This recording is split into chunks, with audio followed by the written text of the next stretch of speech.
Yes, it was a great experience here sa Santa Lucia Marketing dahil Santa Lucia Marketing is a client-oriented developer.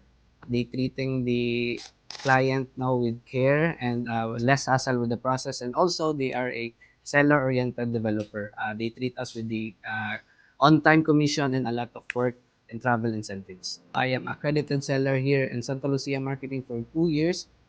The most memorable sale ko dito sa Santa Lucia Marketing is when I closed deals sa Monteverde Digos and Solar Residences Davao kasi it was just only a 1 day site viewing with client and the next day na-close deal ko na agad. So basically, based on the commission that I've received in Santa Lucia Marketing, it provided my wants and my needs. No? So to all aspiring brokers and salesperson, if you are looking for the best developer that offers the best projects here in Mindanao and all over the Philippines, no? Santa Lucia Marketing is for you because they are a client-oriented developer. They will take care of your buyers from the reservation process to the turnover of the units. And also, they are seller-oriented developer. They will take care of you in the commission and the incentives that they are offering.